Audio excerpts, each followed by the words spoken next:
வணக்கம். எந்த கரூரை மையமாக வைத்து விஜய் அரசியலை கணக்க முடிக்கணும் அப்படின்னு முடிவு செஞ்சாங்களோ செப்டம்பர் 27ஆம் தேதி, அதை இன்றைக்கி அப்படியே காலமும் மக்களும் வேறு மாதிரி கொண்டு வந்து இன்றைக்கி முதல்வர் விஜயாக அதே கரூரில் காலையிலேருந்து சம்பவம் பண்ணிகிட்ருக்கார். இப்போ மாலை இப்போவும் பார்த்திங்கன்னா இந்த நலத்திட்ட உதவிகள், மக்கள் சந்திப்பு, ரோட் ஷோ இதெல்லாம் நடந்துக்கிட்டு இருக்குது. அது ஒரு சம்பவம் தான். எந்த ஊரில் என்னை வந்து விரட்டி விரட்டி அடிச்சிங்க, எந்த ஊரில் என்னை வந்து பழிய தூக்கி என் மேலே போட்டிங்க, எந்த ஊரில் என் கண் எதிர்க்கே 41 பேர் வந்து உயிரிழந்தார்கள், எந்த ஊரில் என் மீது ஒரு அரசியல் களங்கத்தை உண்டு பண்ணீர்கள், எந்த ஊரில் என் மேலே சேற்றை வாரி இறைச்சீர்கள். அந்த சம்பவத்திற்கு பிறகு விஜய், தவேகா தலைவர் விஜய் கிட்டத்தட்ட ஒரு வார காலம் வந்து தன்னுடைய அலுவலகத்தை விட்டு வெளியே வரல. வீட்டுக்கு கூட கிடையாது, அலுவலகத்தை விட்டு வெளியே வரல. இது உண்மை. அது அவருக்கு நெருக்கமானவர்கள்லாம் சொன்னாங்க, சரியாக சாப்பிடல, இதெல்லாம் பொய்லாம் கிடையாது. ஒரு வீடியோ கூட வெளியிட்டிருந்தார் அந்த சமயத்தில். அதை பார்த்தீங்கன்னா உங்களுக்கு தெரியும். ரொம்ப உருக்கமாக நடிகண்டா பெரிய நடிகண்டா அப்படின்ற அளவுக்குலாம் தரைக்குறைவான ஒரு விமர்சனங்கள்லாம் பேசினாங்க. என்னென்னா அந்த வழக்கு அப்படியே சிபிஐ கிட்ட போச்சு. சுப்ரீம் கோர்ட்டினுடைய மேற்பார்வையில் அதனுடைய விசாரணை இன்னும் நடந்துக்கிட்டு இருக்கு. அது நிலுவையில் இருக்குது. இதை வச்சு இதை ஒன்று போதுங்க விஜயை காலி பண்ணுறதுக்கு. அரசியல் தேர்தல் நிற்க விடக்கூடாது, மக்கள் மத்தியில் ஒரு டேமேஜ் பண்ணி ஒரு இமேஜை காலி பண்ணணும் அப்படின்னு போட்ட தப்பு கணக்கு தான் இன்றைக்கி அதே கரூரில் நின்று கிட்டத்தட்ட அவ்வளோ ஆயிரம் போலீஸார் பாதுகாப்பு, அவ்வளோ லட்சம் மக்கள் வந்து வரவேற்கிறது ஒரு கெத்து தானே. வந்து இன்றைக்கி வந்து நின்று பேசுகிறது வந்து, ஏன்னா கடவுள் இருக்காரா இல்லையான்னு தாண்டி இயற்கையும் பிரபஞ்சமும் நமக்கு வந்து பெரிய உதவி பண்ணுங்க, பெரிய உதவி பண்ணும். பல சமயங்களில் அதுக்கு வந்து பொறுமையும் சகிப்புத்தன்மையும் விடாமுயற்சியும் ரொம்ப முக்கியமான ஒரு விஷயம். இது எல்லாத்துக்கும் பொருந்தும். உங்கள் மேலே வந்து ஒரு குற்றச்சாட்டு வைக்கிறாங்க, உங்களை வந்து வீணாக பழி சொல்கிறாங்க, உங்களை வந்து அடிக்கிறாங்க அப்படின்பொழுது நீங்கள் கொந்தளிச்சு போய் எதிர்வினை ஆற்றிவிடக்கூடாது. இது விஜய்க்கு பெரிய பலமாக அமைஞ்சதுங்க. அது சினிமாவுக்கும் அவருக்கு பெரிய பலமாக அமைஞ்சது, அரசியலுக்கும் பெரிய பலமாக அமைஞ்சிருக்குது.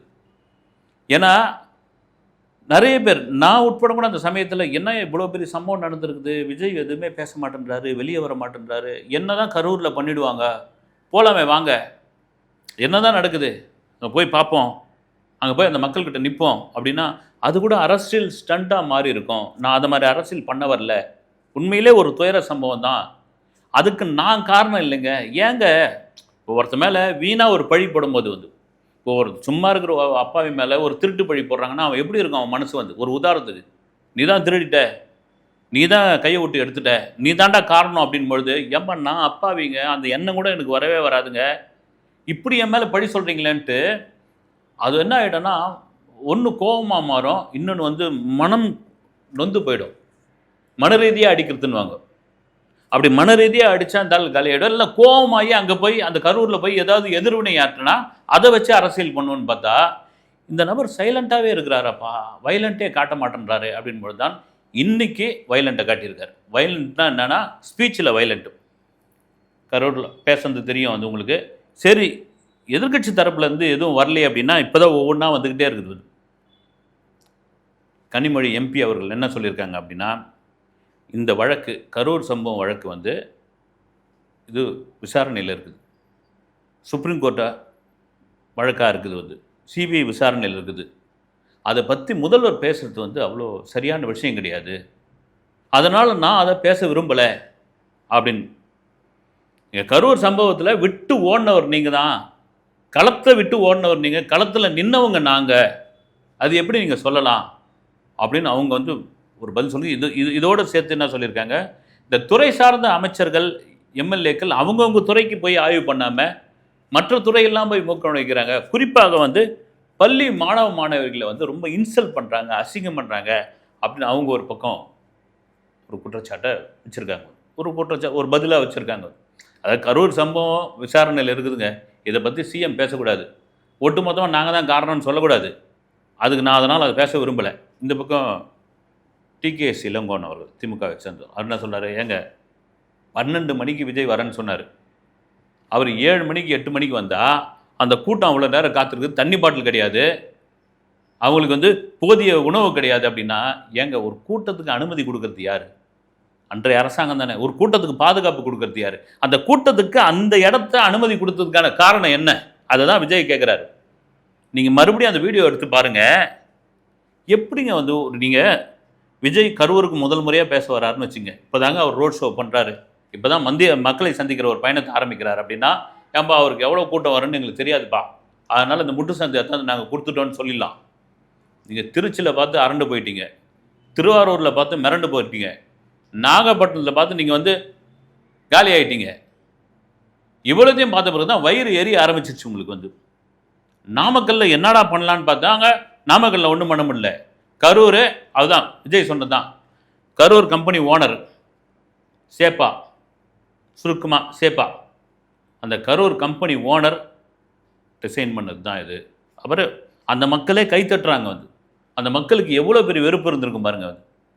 ஒரு குறுநில மன்னனா, முடிசூடா மன்னனாக பாட்டலுக்கு 10 ரூபாய் வாங்கி அந்த காசில் என்னங்க இது வந்து மக்களை அப்போ என்ன ஆயிரக்கணக்கில் கோடி சம்பாரிச்சு ஆயிரமாக என்னங்க சம்பாரிச்சு என்ன பண்ண போகிறீங்க நீங்கள் வந்து? அதுதான் இன்றைக்கி முதல்வர் விஜய் பேசுனது என்னென்னா, எப்போ நான் வந்து 240 கோடி ரூபா, இந்த 240 கோடின்ட்டு அதையே பாருங்கள் ஒரு பெரிய விஷயமா பேசுகிறாப்புல வந்து. ஒவ்வொரு மினிஸ்டர் இப்போ நீங்கள் சிங்கப்பூரில் ஒருத்தர் வந்து படுத்து கிடக்கிறாரு, அவருடைய சொத்து மதிப்பு 10,000 கோடின்றாங்க. ஏம்பா 10,000 கோடி என்னையா இது வந்து? ஊரில் பேசிப்பாங்கல்ல, ஊரில் அடிச்சு உலையில போட்டுக்கணாம்பா அப்படின்னு வந்து. அதெல்லாம் சும்மா பழமொழி தான். இது உலகத்தை அடிச்சு 10,000 கோடி சாதாரண காசு கிடையாதுங்க. 10,000 கோடியில் ஒரு கவர்மெண்ட்டையும் நடத்தலாம் வந்து. இப்போ ஒரு சின்ன தீவு இருக்குல்ல, கேப்பர்வர் டே அப்படின்னு ஒரு தீவு, இந்த ஃபுட்பாலில் எல்லாருக்கும் டஃப் கொடுத்தவங்க, அந்த மக்களுக்கே வந்து 10,000 கோடி இருந்தால் அந்த நாட்டை சூட்சமாக நடத்தலாமா? ஒரு ஏழ்மையான நாடு அந்த நாடு. அது ஒரு தனி மனிதன்கிட்ட இருக்குதுன்னா அப்போ எவ்வளோ பெரிய கொள்ளையை நடத்திக்கிட்டு நீங்கள்? அப்போ மக்களுடைய பணம் எவ்வளோ பெரிய, இந்த மக்கள் பாழாப்பட்ட மக்கள் என்ன? அதை தாங்க விஜய் வந்து நொந்து போய் சொல்கிறாரு வந்து. விஜய் அரசியலுக்குள் வந்ததுக்கான காரணமே இதுதான். இப்போ நமக்கே தெரியும் போது, சாதாரண மக்களுக்கே தெரியும் போது இவருக்கு தெரியாதா? ஏயா மக்களுடைய பணத்தை ஏயா இப்படி கொள்ளடிக்கிறீங்க? போடாத ரோடுக்கு ஏயா வந்து கணக்கு எழுதுறீங்க கோடியில் வந்து? கட்டாத பாலத்துக்கு ஏயா வந்து இவ்வளோ கோடியை வந்து இது பண்ணியிருக்கீங்க? சென்னையில் கட்டின ஒரு பாலத்துக்கு டெண்டருக்கான தொகை எவ்வளோ போட்டிருக்காங்கன்னு பார்த்தா அது மாதிரி 20 பாலம் கட்டலாமா, டெண்டர் கேன்சல் பண்ணியிருக்காங்க. ஏம்பா ஒரு பாலம் கட்டுறது, அந்த பாலம் நல்லா இருந்தால் கூட பரவாயில்ல. ஒரு காமராஜர் கட்டின பாலம் இன்னைக்கு வரைக்கும் இருக்குதுங்க வந்து. காமராஜர் அப்போ எவ்வளோ ஊழல் இல்லாத ஒரு பாலத்தை கட்டியிருக்காரு பாருங்க வந்து. எவ்வளோ பெரிய விஷயங்க வந்து. காமராஜர் கட்டின அணை இன்னும் அப்படியே இருக்குது, காமராஜர் கட்டின ரோடு நல்லா இருக்குது. அப்படி ஒரு காமராஜர் ஆட்சியை தான் நாங்கள் விஜய் கிட்டேருந்து எதிர்பார்க்குறோம். அப்படியாப்பட்ட ஒரு ஆட்சியை கொடுக்கக்கூடியவராக அவர் இந்த மக்கள் மத்தியில் நிரூபித்து விட்டால் நீங்கள் எழுதி வச்சுங்க, அடுத்த 30 வருடத்திற்கு விஜய் அசைக்க முடியாதுங்க அரசியல். இதுக்குள்ள மாற்று கருத்து கிடையாது. டிகேசி இளங்கோவன் என்ன சொல்கிறாரு, நீங்கள் 10 மணிக்கு வரேன்னு சொல்லிவிட்டு 12 மணிக்கு வரேன்னு சொல்லிவிட்டு 7 மணிக்கு வந்தால் என்னங்க அர்த்தம்? அப்புறம் போலீஸ் மேலே பழிய போடுறீங்க. போலீஸ் வந்து மக்களுக்கு வெளியே இருந்து தான் பாதுகாப்பு கொடுக்க முடியும், கூட்டத்துக்குள்ள வந்துலாம் பாதுகாப்பு கொடுக்க முடியாது அப்படின்னு. அப்புறமா வந்து முதல்வர் மேலே, அப்போதைய முதல்வர் மேலே, ஸ்டாலின் மேலே பழியை தூக்கி போடுறீங்க, அரசாங்கத்து மேலே பழியை தூக்கி போடுறீங்க அப்படின்னு அவங்க பங்கு கொந்தளிச்சிருக்காங்க. இதெல்லாம் மீறி வெறும் கரூர் சம்பவத்தை மட்டும் விஜய் பேசலை. மிக முக்கியமான ஒரு விஷயம், மக்கள் இப்போ நான் வந்து சில பேர்கிட்ட பேசினப்போ சில பைட்ஸ்லாம் கொடுத்துருக்காங்க பப்ளிக் வந்து, சில சேனல்களில் வந்து. அதில் அவங்க ரொம்ப பாராட்டக்கூடிய விஷயம் என்னென்னா, இந்த லஞ்சம். யாராவது உங்ககிட்ட லஞ்சம் கேட்டாங்கன்னு வச்சுங்க, எங்கள் அண்ணன் இருக்கார், விஜய் இருக்கார், என் தம்பி இருக்கார், என் பையன் இருக்கிறான், விஜய் இருக்கிறான் அப்படின்னு சொல்லுங்கள் அப்படின்னு. ஏன்னா எல்லாருக்குமே ஏறக்குறைய வந்து அது அப்படியே குறைச்சிட்டாங்க, இந்த லஞ்ச லாவணியத்தை குறைச்சிட்டாங்க. என்ன பயம் வந்துருச்சுன்னா, எப்போ எல்லார் கையிலையும் ஒரு மீடியா இருக்குது, எல்லார் கையிலையும் ஒரு ஆண்ட்ராய்டு ஃபோன் இருக்குது. ஒரே ஒரு ரீல்ஸ் எடுத்து, ஒரு வீடியோ எடுத்து போட்டாங்களா என்ன ஆகும்? இன்றைக்கி உடனடியாக ஆக்ஷன் வந்து, நான் போன வீடியோவில் பேசின மாதிரி தான், ஒரு பெண்மணி முதல்வருக்கு ஒரு வீடியோ போட்டு, ஒரு அரசு மருத்துவமனை, தாய்சேய் மருத்துவமனை நல்லா இல்லைங்க, காசு வாங்குறாங்க, போதிய வசதி இல்லைங்க ஐயா முதல்வரே அப்படின்னு எத்தனை முதல்வர்கிட்ட இது போய் சேர்ந்துருக்குது? இந்த மாதிரியான கோரிக்கை இதெல்லாம் ஒரு சில முதல்வர் விட்டுருங்க, எத்தனை பேர் கடந்த ஆட்சி, அதுக்கு முன்னாடி எடப்பாடி பண்ணார். எடப்பாடிலாம் வந்து புறவாசல் வழியாக வந்தவர், அவர்லாம் வந்து மக்களால் தேர்ந்தெடுக்கப்பட்ட முதல்வரே கிடையாது. ஆனால் தான் கொரோனா காலத்தில் அவ்வளோ அவஸ்தைப்பட்டாங்க இந்த மக்கள் வந்து, தமிழக மக்கள். ஆனால் அதை ஒரு முதல்வர் பார்வைக்கு தெரிஞ்சு இமீடியட்டாக ஒரு ஆக்ஷன் எடுக்கிறாருன்னா அதுதாங்க. ஏன்னா சாமானியர்கள் அதுதானே. ஒரு அரசு அலுவலகத்தில் போய் நிற்க முடியல, ஒரு சர்டிஃபிகேட் வாங்க முடியல, ஒரு டிரைவிங் லைசன்ஸ் எடுக்க முடியல, அலகழிக்கப்படுறோம். துட்டு வாங்கினா கூட பரவாயில்ல. என்ன சாமானியம் என்ன சொல்கிறேன்னா, எப்போ நீ துட்டு வாங்கினா கூட பரவாயில்லையா, அதை கொடுத்து தொலையா அந்த சர்டிஃபிகேட்டு, அது செஞ்சு கூடிய அந்த வேலையை. அதுக்கு ஒரு நொட்டை சொல்கிற, அதுக்கு ஒரு நோயான சொல்கிற, கட்சிக்காரன் வந்துட்டு அவனுக்கு பவர் காட்ட வைக்கிற, வலிமையான ஆள் வந்துட்டு நம்மள ஓரம் கட்டுற, அந்த பாகுபாடே கிடையாதுங்க. ஏழையிலேருந்து பணக்காரன் வரைக்கும் ஒரே ஆட்சி தான் அப்படின்ற விஷயத்தை வரவேற்கிறார்கள். குறிப்பாக இதுதான். ஏன்னா ஆரம்பத்துலேருந்தே சொல்லிட்டு இருந்தாங்க, விஜய் பேச மாட்டார். அவர் பிரச்சார பயணத்தில் கூட சொன்னாங்க, ஏங்க என்னங்க ஒரு பிரச்சாரம் பண்ணுறாரு, அவ்வளோ கூட்டம் வருது, அவ்வளோ ஜனம் வந்து கொந்தளிச்சு போயிது, உங்கள் வண்டி பின்னாடியே துரத்தின்னு வராங்க. 5 நிமிஷம் பேசுகிறாரு, 6 நிமிஷம் பேசுகிறாரு, அதோ பேச்சு விட்டு அவர் பேச தெரியாதுங்க. யாரோ எழுதி கொடுக்குற ஸ்கிரிப்டுங்க, அந்த ஸ்கிரிப்டை முழுசாக அவரால் சொல்ல தெரியாதுங்க. அவர் வந்து ஒரு கூத்தாடிங்க, அவருக்கு வந்து அரசியல் தெரியாதுங்க. வாயை திறந்து பேசுங்க சிஎம், வாயை திறந்து பேசுங்க சிஎம் அப்படின்னு என்ன சொன்னீங்கல்ல சட்டசபையில். நான் பேசினேன், வெறும் பார்ட்டி ஃபண்டுன்னு மட்டும்தான் நான் சொன்னேன். நான் இது சொன்னால் பார்ட்டி ஃபண்டு அப்படின்னு, அது சொன்னதுக்கு தெறிக்க அடித்து ஓடுறீங்க, நீங்கள் தெரிச்சு ஓடுறீங்க அப்படின்னு. அதுக்கு தான் வந்து திமுகவை சேர்ந்த இளங்கோவன் அவர்கள்லாம் சொல்கிறாரா, எங்க அரசு ஆளுங்கட்சி வந்து எதிர்கட்சி மேலே அபாண்டமாக பழி சொன்னால் அவங்க வெளிநடப்பு தான் செய்வாங்க அப்படின்னு. இது என்ன அபாண்டமான பழி வந்து, அதுக்கு ஒரு விளக்கம் கொடுங்களேன். இது ஒரு எவ்வளோ காலம் ஒரு மறைமுகமான ஒரு கொள்ளை நடந்துக்கிட்டு இருக்கு. அந்த கொள்ளையை மக்கள் மத்தியில் ஒரு நபர் சொல்லிட்டாரு, ஒரு முதல்வர் சொல்லிட்டாரு அப்படின்ற கோபத்துடைய வெளிப்பாடு தான். என்ன கட்சிக்கான நிதி எங்கிருந்துங்க, பார்ட்டிக்கான ஃபண்டு. அதே தான் குளத்தூரில் வெறும் 5 நிமிஷம் தான் நான் பேசினேன், 5 நிமிஷம் தான் அனுமதி கொடுத்தேன். குளத்தூரில் நடந்த சம்பவங்கள்லாம் உங்களுக்கு தெரியும் இல்லைங்களா. விஜய் நின்று பேசக்கூடாது, விஜய் நின்று பேசினா வெற்றி வாய்ப்பு நமக்கு கிடையாது, அது வந்து அப்போதைய முதல்வருடைய தொகுதி அப்படின்னாங்க.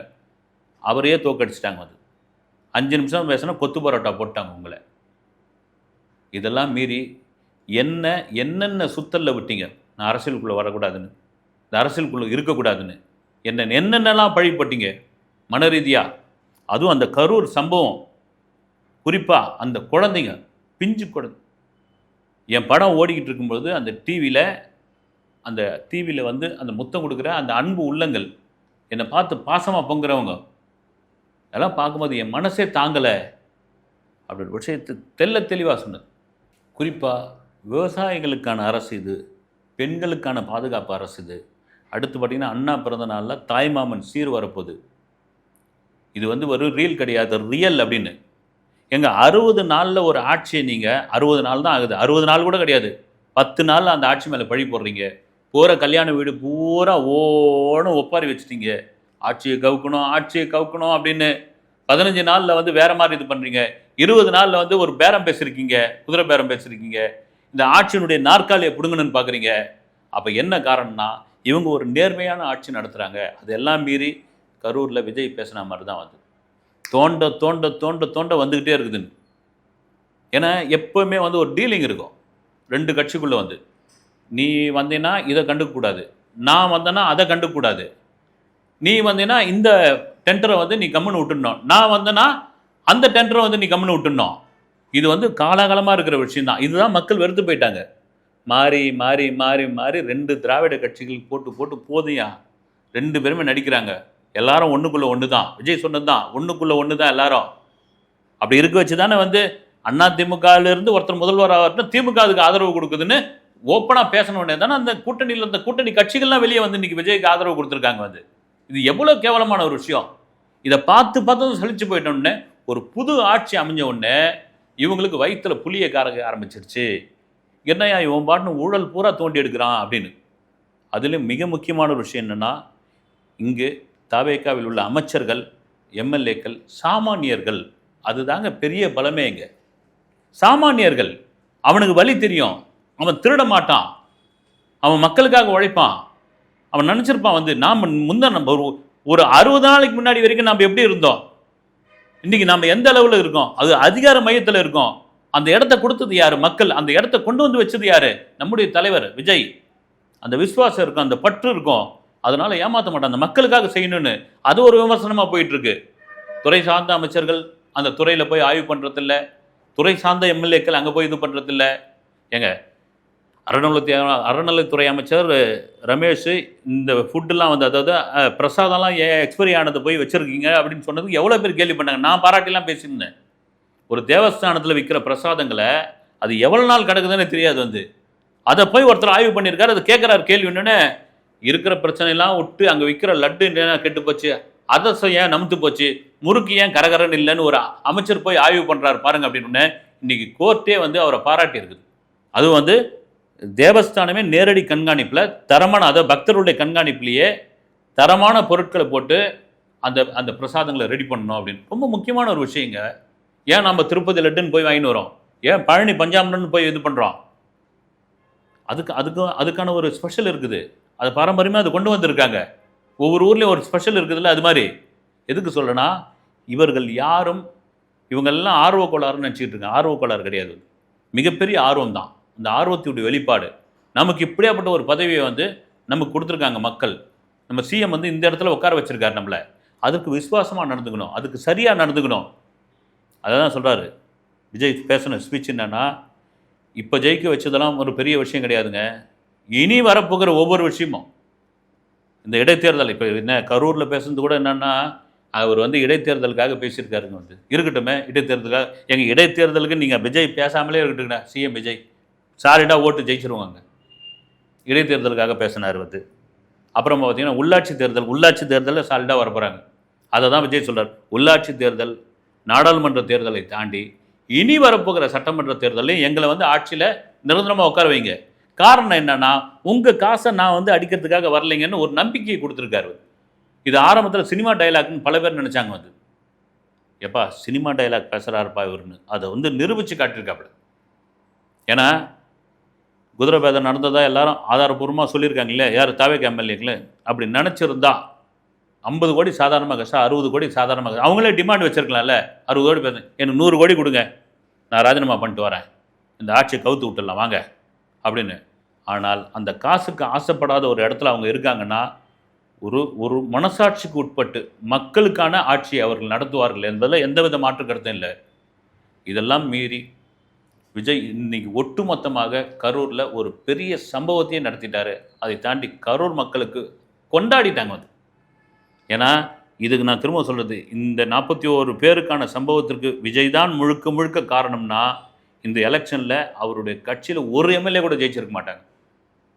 சரி, ஜெயிச்சிருந்தா கூட நீங்கள் முதல்வர் ஆகிட்டா கரூருக்குள்ளே நீங்கள் வராதீங்கன்னு கருப்பு கொடி கட்டியிருப்பாங்க வந்து. ஏங்க, அவர் கரூருக்குள்ளே வரத்துக்கு நீங்கள் ஏங்க சுப்ரீம் கோர்ட்டில் போயிட்டு வந்து மனு தாக்கல் பண்ணுறீங்க? அதுதான் விஜய் வந்து சொல்கிறார். வந்து வரலையான்னு சொல்லிவிட்டு ஒரு சிஎம் நான் போகிறேன், உங்களுக்கு அசிங்கமாக இல்லையா? நான் வரக்கூடாது போய் சுப்ரீம் கோர்ட்டில் போய் நீங்கள் மனு தாக்கல் பண்ணுறீங்க, அங்கே இருக்கிற நீதிபதி வந்து தலையில் கொட்டுன்னு கொட்டி அனுப்புகிறாரு அப்படின்னு மக்கள் வழிநடுக்க பூரண கம்ப மரியாதையுடன் வரவேற்கிறாங்க. வந்து பாருங்க, ஒரு தொண்டர் வந்து பாதுகாப்பை மீறி உள்ளே ஓடுறாரு வந்து. ஏன்னா இதுக்கு ஏன் சொல்கிறேன்னா, எலெக்ஷனுக்கு முன்னாடி விஜய் போகும்போதெல்லாம் அந்த உள்ள பைக்கில் துரத்தின்னு வந்தாங்க, இது பண்ணாங்க. இதெல்லாம் விஜய் ஆட்கள் செட் பண்ணது வந்து, அவங்களுடைய ஐடி விங் பண்ண வேலை அப்படின்னாங்க. வந்து என் முதல்வருடைய கான்வாய் போகும்போது போக மாட்டாங்க வந்து. ஆனால் அதை மீறி ஒரு ஆர்வ மிகுதியிலையும் ஒருத்தர் வந்துட்டார், அமுச்சு விடுங்கன்ட்டாங்க, அமுச்சு விடுங்கன்னு. இதுதாங்க வந்து, இதுதான் மக்களுக்கான, இது எதுவும் செட்டப்லாம் கிடையாது. இதுதான் இதே ஆட்சியை, இதே மக்களுக்கான ஆட்சியை தொடர்ந்து தாவேகா சிஎம் விஜய் கொடுப்பார் என்று நம்ம கொடுத்தார் என்றால், அடுத்த 20-25 வருடத்திற்கு அசைக்க முடியாத ஒரு நபர் என்பதில் மாற்று கருத்து இல்லவில்லை. அடுத்த வீடியோவில் சந்திக்கிறேன். நன்றி.